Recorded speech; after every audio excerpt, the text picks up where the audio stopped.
Welcome back to polepolitics.com, your home for self-help and hip-hop. Right now, we're live on Facebook, YouTube, and Twitch. Check me out on Spotify, Apple, and Amazon. 1212 and place to be with Skypp. How you doing, bro? What's good with it, family? I'm happy to be here with you. I thank you for having me, man. Well, I see you shining in the background. Got the degrees up. Yeah. I mean, that's a combination of me and my fiance. But yeah, I got the records up there. She got the degrees. Yep. Okay. I see. I was reading and say you the king of Indiana. Yeah, without a doubt. Yeah. So why is that? Get right to it. Yeah, just a self proclamation, man. I've done a lot around the city and the state. You know what I mean? And not really trying to be braggadocious. It's really a lot more to that title, and it's a lot more to the background of it. But I know it comes off a certain way, and I'm okay with that. I'm willing to wear the crown if it fit. But Indiana is a dope place. The only rapper to ever really make it out of here is Freddie Gibbs, and he doesn't want to be associated with Indiana in any form. So I took the title, and it's my plan to recreate the image of Indiana, because with our racist history, a lot of people think of Indiana as just a place with Ku Klux Klan, Confederate flags, and it is, in certain places. But we're here to, recreate and rebrand the state as a whole, at least attempt to, Now I will say why you say that about because I actually had Freddie Gibbs on the show like back in the day, probably like 8 years ago. Yeah. So why you don't say? Because I think he be shouting out Gary, Indiana, or something. Well, he used to shout out Gary. Yeah. He used to say Gary, Indiana, but nowadays he say he's not from Indiana. He's just from Gary. Gary, just as a whole city, they don't really feel a part of Indiana, so they don't really they're in Indiana whether they like it or not, but they don't usually claim Indiana. They would rather claim Illinois. You know what I mean? But yeah, they say we from Gary, not from Indiana. That's their slogan. All right, then what year did you start? Cause I saw like some projects. I saw like 2013. Yeah. I dropped my first project with my guy Woogie in 2006. Okay, so you been doing it, huh? Yeah, I was we were teenage phenoms in our city. Like when we started rapping, we was like 15, 14, and we had the city on lock as far as like, talent shows, being those teenagers who would come and just tear stuff up. That was us. And then we grew into men, and we had to rebrand ourselves, and start growing into ourselves. And we went separate ways. I went into a more soulful hip hop, boom bap type deal, and he went into like, commercial strip club music, stuff like that. But respectfully, we both doing our thing individually. But yeah, my first project was 2006. What's that? 15 years ago. All right. So just take us back to your earliest memories of music. Yeah. So matter of fact, hip hop. Yeah. So I mean, my boy, go ahead. This is my homie right quick. His name Brooks. He live in Indiana. He said salute to Indy. Been living there for 5 years now. That's what's up, man. Yeah. Check me out, Demetrius. I don't know if you heard of me or not, but yeah, for sure, Indianapolis, for sure. But yeah, so my earliest memories of music was my mom always bumping Tupac and Too Short. Those were her people. That was her people. My dad really loved Tupac. Also, he really put me on to Tupac. And then my mom got married to another guy, and he bumped a lot of Mystikal and Scarface. That was his two people. So I got like the down south and I got the West Coast. He played Biggie a lot too. So I even got some East Coast in there. So I heard a little bit of everything. You know what I mean? The person that really came out of that group that was one of my favorites was Tupac, of course. Mystikal is one of my favorites too.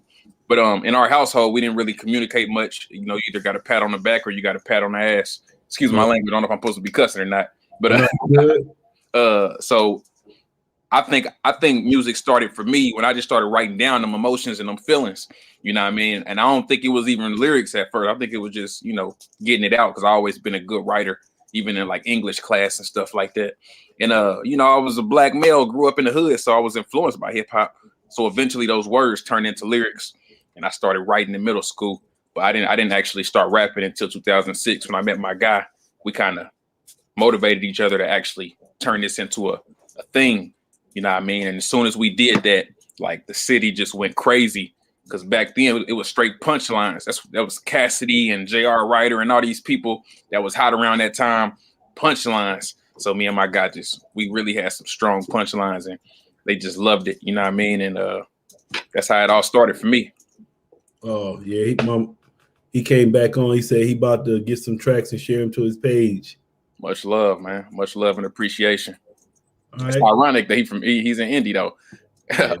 Where's this show based out of? Yeah, where you from? Where you at? Where you at, Brooks? Let us know where you based out of. I'm talking about politicking. Oh, me? Oh no, I'm San Diego Poe, man. I'm in Oceanside, California, but it's San Diego. Nice. All right, that's super ironic that you got an Indy cat in here. Yeah, that's my guy right there. That's what's up. Yeah. So how would you say your style has evolved from when you was 15 years old till now? Man, one thing that I can say about, just period all the styles of music I've done is it's just been so many different ones. And I think it's hurt me in ways, but it's also helped me in ways. Just depends on the person and their musical preference. When I first, like I said, when we broke up as a rap group and I went solo, initially it was straight struggle rap, because I really grew up in the struggle and I really wanted to talk about that. So I was really into the struggle rap, you know what I mean? Just talking about the come up and, wanting to get out of the situations I was in. Over time, it kind of grew into more like soulful but mature. Really had like some neo soul type vibes to it. And then I got into this. I started a series called Skypp Saturdays, where basically it was straight bars. You know what I mean? I went back to the bars, not as violent as I was as a kid, but just bars. And here lately, like the last 4 or 5 years, I didn't got into more boom bap. You know what I mean? And more 90s vibe. You know what I mean? Just like the gritty boom bap type feel. That's what I've been on like my last couple of albums, mixed in with a little club stuff here and there, just trying to cater to everybody. But yeah, I've been all over the place as far as musical styles, man. I think I'm a really lock into this boom bap stuff though, and really stick with it. I think it's the place where I feel home, because I like spitting like that. So yeah, I'm saying now I want you to talk about your content. I like what you rapping about, man. I listened to I think I listened to the Sundown Town, the Divine Rights, and then there was another one, but I like what you be rapping about, man. Like you spin some real shit. Yeah, like honestly, this whole King of Indiana project is it's really a new style for me. This is like hardcore hip hop, like straight underground, no intention to hit nobody's radio station, just straight bars. So I got the song Fix Your Crown with Rhyme Fest on the album. That's the wave right now in the city. Like, everybody's gravitating towards that song. We just dropped a video. Me and Rhyme Fest just dropped a video, and it's really rolling out. And it's just me. Like, Fix Your Crown is really one of the mellow songs. But if you listen to the whole album as a whole, you'll hear like I'm really just spitting. You know what I mean? This is where I feel home. You know what I mean? Just going ball. I love doing that. You know what I mean? So I could just say boom bap, like 90s vibe, boom bap, old school type boom bap.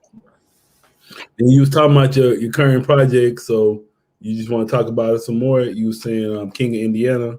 Yeah, it's deeper. Yeah. So when I made King of Indiana and I announced it to the world, a lot of people initially, well, they still do to this day, because I didn't really care to explain where I was trying to go, but they just like a lot of people got offended. A lot of people felt like it was disrespect towards whoever they like from Indiana, but that was never the intention. The intention, which is why I put a Confederate flag on the front cover burning.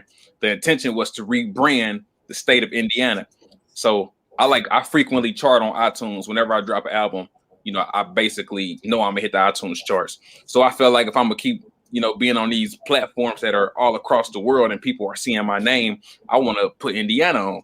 So I did King of Indiana with the burning Confederate flag, just so people can see the name Indiana, the state Indiana, and you know what I mean, like put something black to it. Really is all it is. Like, just know that we have an urban community. We here. I know all the urban communities across America, they like to unite, but I feel like Indiana's urban community is left out of that conversation because of the state of Indiana or the history of Indiana or whatever. So my whole intention was just to rebrand Indiana. You know how Atlanta, they wasn't like this 10, 20 years ago. They didn't have that kind of image. They built that image. The hip hop community built that image. You know what I mean? That's what we're trying to do in Indianapolis. Just bring it to the whole state of Indiana. The only city in Indiana that ever really had that notoriety as a black city was Gary. You know what I mean? Gary holds that crown. I will give him that. You know what I mean? So we're just trying to bring the same thing to Indianapolis. You know what I'm saying? What do you mean by the history of Indiana? Just the racist history. Like, if you ask the average person, you may know a little more about Indiana than certain people. But people who ain't never been to Indiana, ain't never researched it. If you ask them what comes to mind when you say Indiana, they're gonna say the Ku Klux Klan. They're gonna say all kind of racist stuff. That's all they know. I'll be saying Larry Bird. Yeah, but look, Larry Bird from a racist place. French Lick is, you feel me? French Lick ain't all good. So you know what I mean? It just depends on who you asking. You know what I mean? It depends on who you asking. So you say in the Midwest? That's the Midwest, right? Right. Yes, sir. I'm from Mississippi, so you trying to say it's racist as Mississippi, or you don't think it's that bad in Mississippi? I don't want to compare racism because racism is racism. You know what I mean? But I mean it's bad. It's bad. Because racism different, man. Because like Mississippi is like blatant racism. Like they'll just say in your face some shit. Yeah. But California is like California racism actually worse. Because California racism is like undercover racism. Yeah. Nah, so I agree. I'd rather deal with somebody just in my face with it than I'm working with somebody you don't know. You know, they remember Ku Klux Klan, all these cops out here. You know what I'm saying? So yeah, Indiana is in your face with it. That's why I made Sundown Town USA. Like that's a reality. You know what I mean? We don't really go to those cities because ain't no need for us to go there. Ain't nothing there for us. But those cities do exist. Them sundown town cities, they do exist in Indiana, and it's definitely 15 plus cities that if you go in after a certain hour, it's gonna go down. You know what I mean? It's a lot of them, bro. Brooks said KKK was started there. Yeah, Indiana had one of the cities that originated. Ku Klux Klan originated in one of the cities in Indiana. I don't know what city it was, but we've been taught this for years, bro.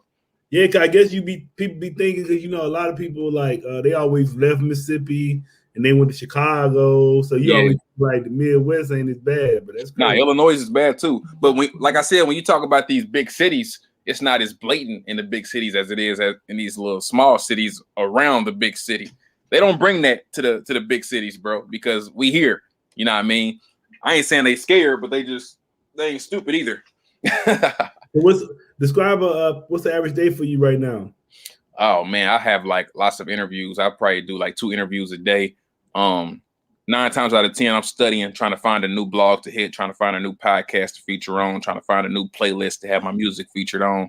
I'm trying to stay out the studio for now because I spend a lot of time in there, but you got to spend as much time building nowadays. Being in the studio ain't really gonna get you too much. You got to put the product out and you got to push that product. So that's what we doing, you know, DJ Blast, blog interviews, podcast interviews, radio interviews, just pushing the product, man. Trying to get in front of as many people as we can. That's what's up. I'm gonna say, so you shit. I was about to play one of your songs, then we come back real quick. We can do that, yeah. What song you got in mind? You was talking about Fix Your Crown, right? Yeah, Fix Your Crown featuring Rhyme Fest. Yeah. I was gonna ask you how you hook up with Rhyme Fest. We are part of basically the same brotherhood. It's a brotherhood called Nice Sons. My guy Shadow Cat runs that, and he's like basically Rhyme Fest's consultant, manager type deal. And I've been grinding for a long time, bro. Like I've been consistently grinding. And Shadow Cat just told Rhyme Fest, like, hey, just check out Skip's album. You know what I mean? He's a part of the brotherhood. Rhyme Fest checked it out. He was a huge fan of what he heard. He checked out, I guess, my social medias and stuff and saw how consistent I've been over the years. And he was like, hey, I want to get on your next album. And the next album was King of Indiana. So we decided that this song was a good fit for him. And we threw him on that thing, man. He came through. Yeah, who the other 2 people on there? Allison Victoria is a neo soul singer from the city. She's extremely dope. I think she's one of the best vocalists in the entire world, to be honest with you. And Jared Thompson is a jazz saxophonist. Okay. So he's playing the saxophone on this. All right, so we about to go into it right now. Like to here you go.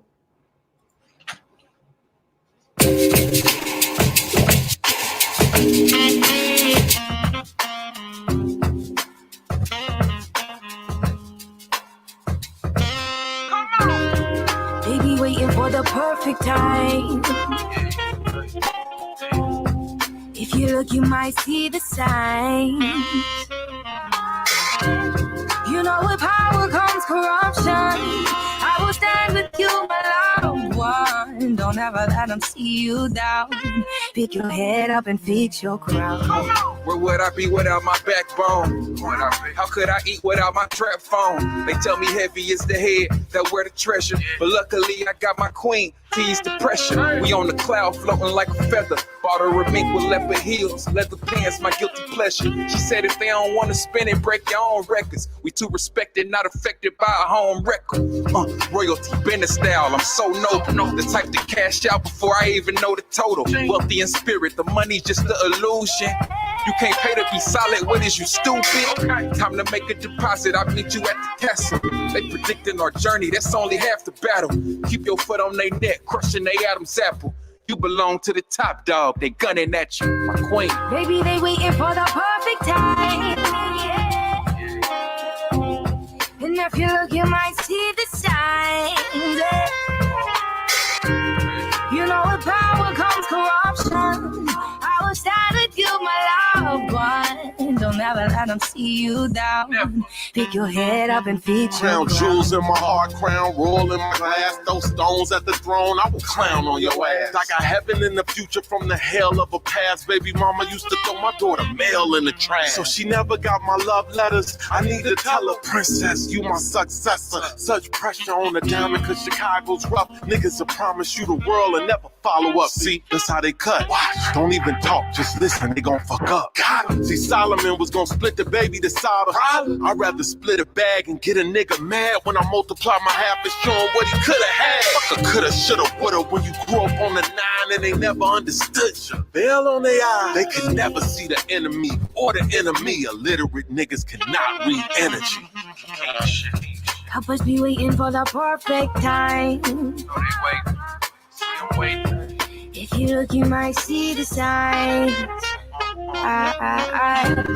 You know with power comes corruption. I will stand with you, my loved one. Don't ever let them see you down. Pick your head up and feed your crown. It's for the law with they crooked ass. You threw the cross, ain't no looking back. We the ones who keep the hood intact. I know you hate to see us winning cause y'all built the trap. Follow my order, ho, you work for me. Them suckers get away with murder in the 3rd degree. They approaching when they hear us universally. Won't be no mercy, we tried to respond with courtesy. It's hurting me to see the way this shit played out. We keep potatoes for the beef, but this ain't a steakhouse, more like a stakeout. A prison you can never break out, nobody's safe. I feel sorry for the ones who may doubt. Proceed with caution regardless of threat. This life is unpredictable, collect all you can get. Sharpen your sword, load your gun, beg God to protect. My homie lived a decent life and got shot in the neck. Life is a bitch, but she got my respect.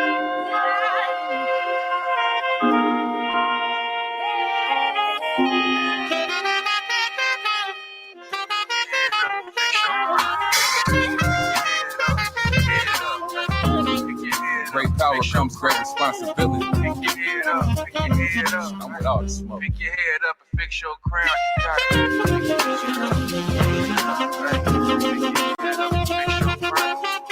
Pick your head up, pick your head up, right? Pick your head up and fix your crown. Pick your head up, right? Pick your head up and fix your crown. Pick your head up, pick your head up, right? Pick your head up and fix your crown.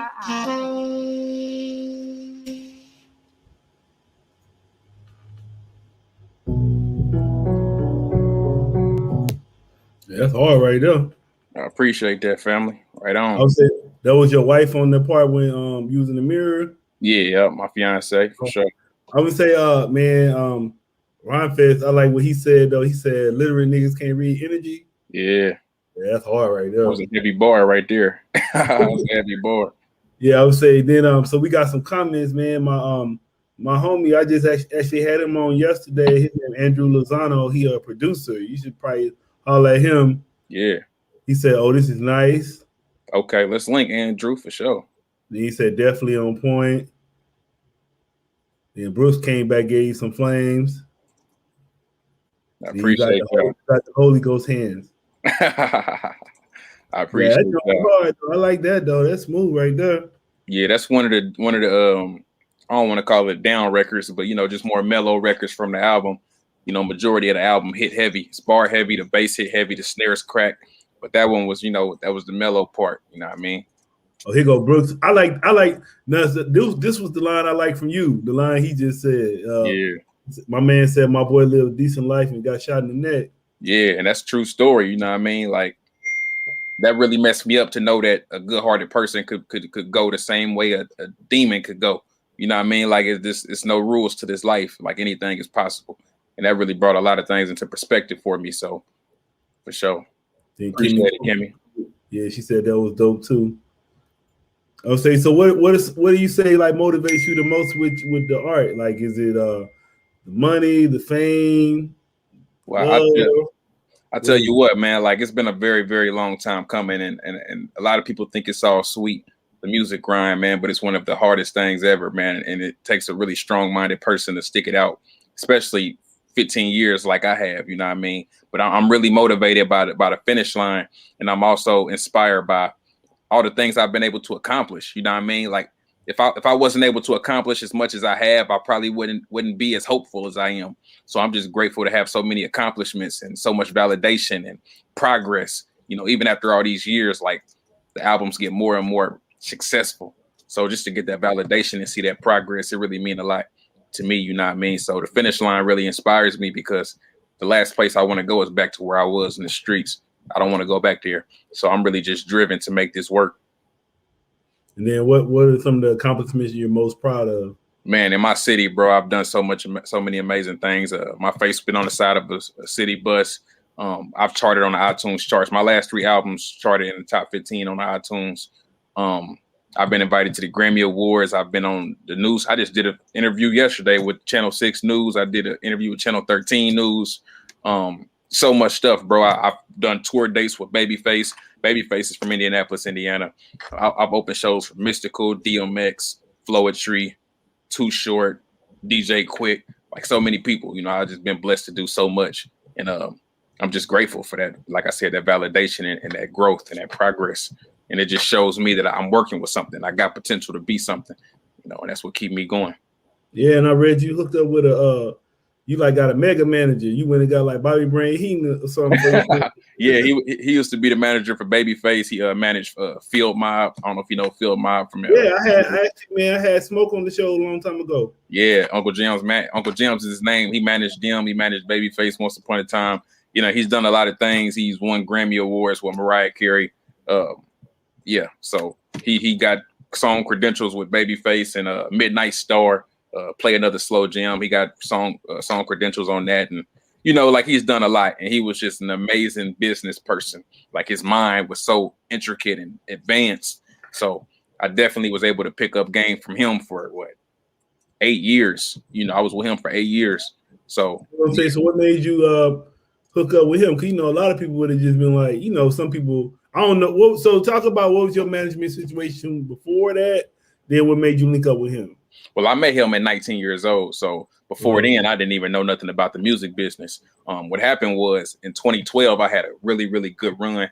I started Skypp Saturdays in 2011. If anybody want to check out Skypp Saturdays, it's on my SoundCloud page. I haven't posted anything since I've ended Skypp Saturdays. So if you go on there, it's 130 freestyles. Freestyles I've dropped on every Saturday for years. But yeah, that's on my SoundCloud page. So I was really hot in 2012. I dropped an album called Sophisticated Street Music that kind of coincided with Skypp Saturdays, and I was just on another level. So I had a record deal on the table with Grand Hustle. This is back when Grand Hustle was really doing their thing. And I needed representation. I didn't know nothing about the music business. So my guy who actually presented my music to Grand Hustle, he hooked me up with Uncle Jim's. He like, hey, you can't go into this by yourself. You need somebody who know what they're doing, who know how to read contracts, who know how to negotiate contracts. So I'm gonna link you with my guy, See It. So it started as it's just a consultation thing. Like, hey, help me, you know, validate this record deal and let's get it signed. And that record deal didn't work out, unfortunately, but we were able to build a relationship that lasted for 8 years. You know what I mean? And it's still a good relationship to this day. Just not a business relationship anymore, you know, just a personal relationship now.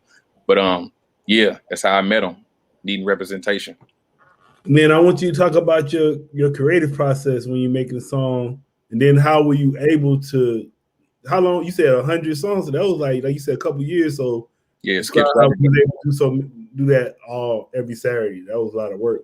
Yeah, Skypp Saturdays was freestyles to industry beats. They wasn't original beats or anything like that. It was, you know, just the most popular songs out at that time, or even classic songs from back in the day. But I always write on the spot. Like, writing is kind of like effortless to me. Like, I don't overthink it. I don't spend a whole lot of time writing. I usually write my verses in like 15, 20 minutes. You know what I mean? I get it done on the spot. I don't like hearing the beat beforehand. I don't like writing lyrics beforehand. I don't like rewriting lyrics afterwards. Like, whatever I come up with is what I come up with on that spot. It's very seldom that I go back and change stuff. You know what I mean? So that's usually how my writing process go. I don't know. I guess it's just the pressure of doing it right then and there that really makes me go, because pressure make me turn up on a whole different level. Mm-hmm. Then what's some of your interests outside of music? Basketball, man. I spend probably just as much time playing basketball as I do. Well, nah, I'll take that back. I don't spend as much time, but I spend a lot of time playing basketball, like 3 to 4 days a week, about 2 to 3 hours per day that I play. So I definitely spend about 12 hours a week playing basketball, for sure. And watching basketball and all that. Like, I just love basketball. What position you play?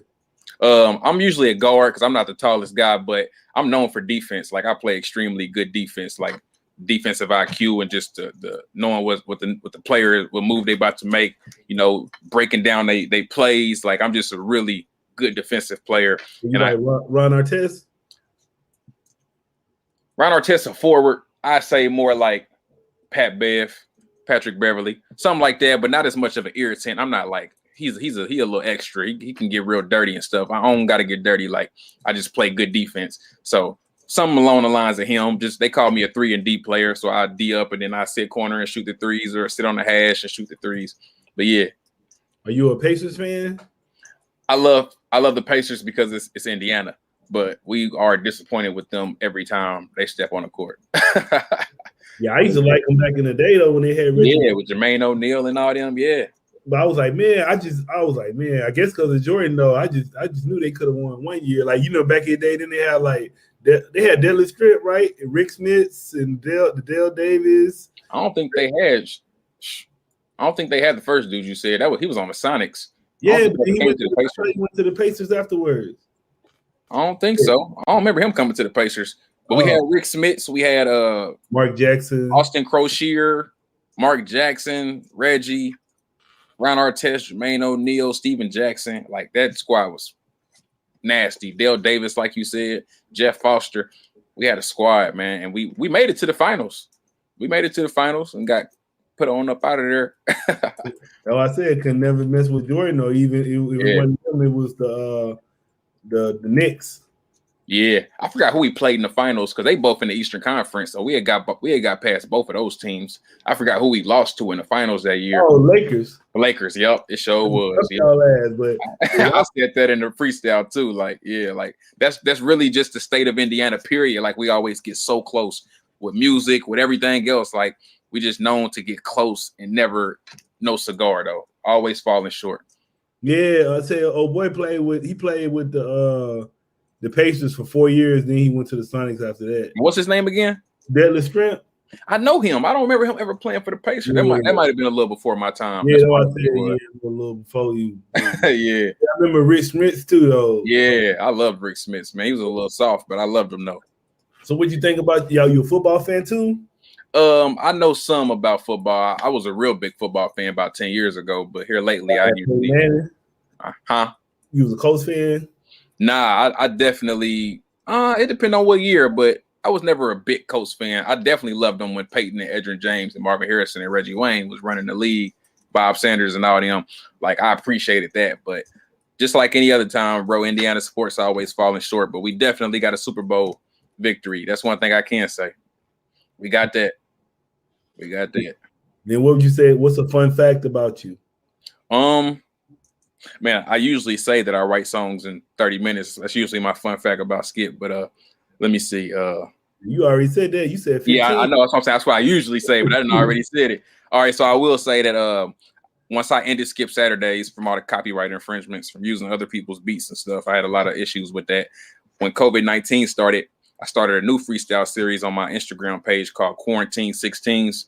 a lot of people don't know because it was like you had to be there in that moment to actually know about it, unless you just go scrolling down my Instagram page. But that was probably one of the most dopest times of my music career. I had a ball, and Quarantine 16s was that deal, man. Now I would say, so what do you say? What's next for your career? Like, what are your top 3 goals you want to accomplish? Man, I was really hoping to hit the Billboard charts with this album. We hit number 13 on iTunes charts. I feel like I don't know why we didn't hit the Billboard charts, to be completely honest with you. I feel like we should have, but something I must have fell short. I'm not sure. But the Billboard charts is one. I want to go on tour again, but I want to be like a supporting act, you know what I mean? Or maybe close to the head act or whatever. So touring, Billboard, and I don't know, man. Maybe I can make an XXL freshman list, even though I've been doing this for 15 years. But my introduction to the world, you know, as on the big stage, has yet to happen. So, you know, I'd be grateful to get that too. You know what I mean?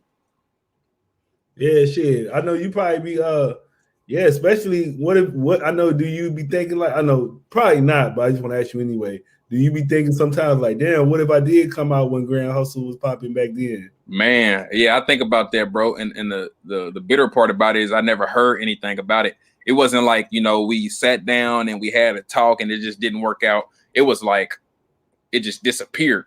And me being 19 years old, people kind of treated me like, hey, just stay in the teenager's place. They didn't really give me that respect. I had to demand that, but they just never told me what happened with it. You know, it went from, hey, Grand Hustle want to sign you. They extremely interested, to finding a manager, to nothing. Like, I didn't hear nothing else about it. So I do think about that. Like, why didn't it happen? What could it have been if it did happen? You know what I mean? It was. Hey, I don't want to. You let me know if I'm wrong, but to me it sounded like you came in there with your business on point, and then they got nervous.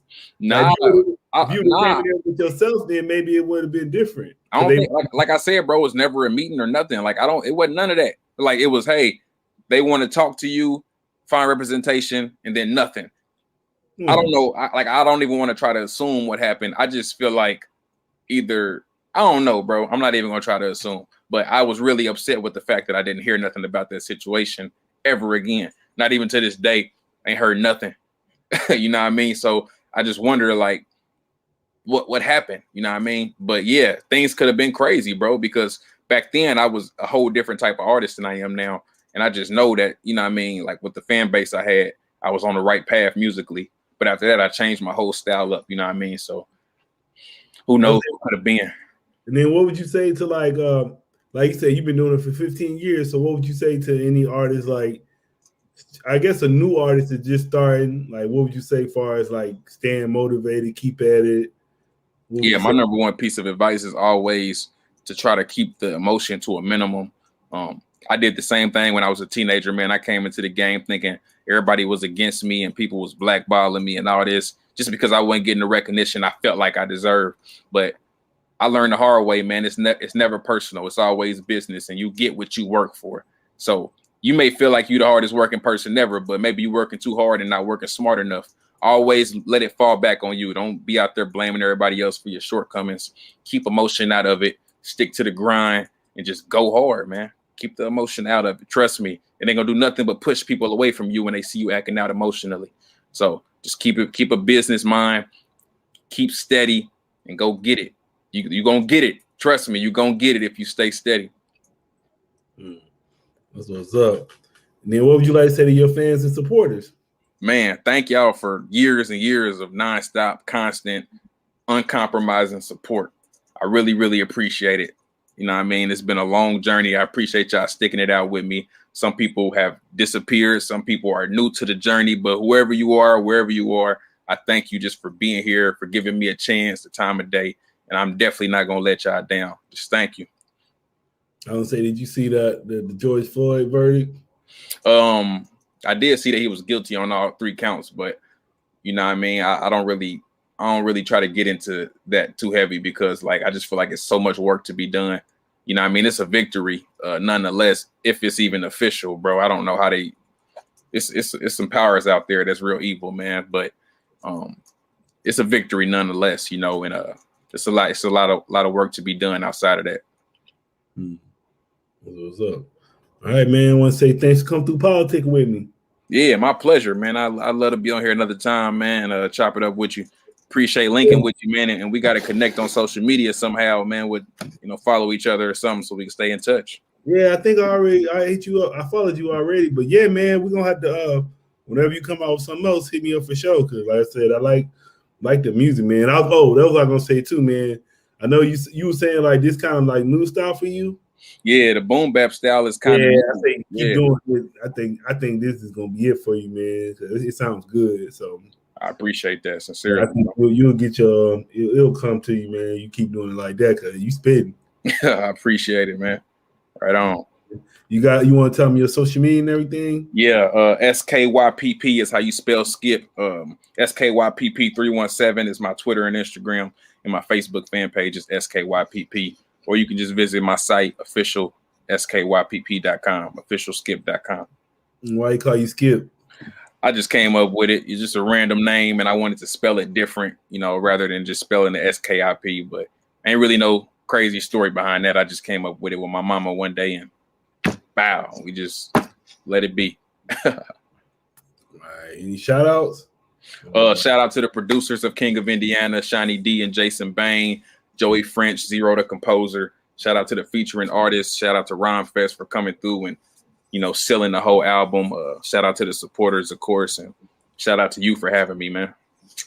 All right, y'all. We all check me out, politicking.com. Get y'all some merch. Shit. All right, we'll be back I'll be back in a little bit.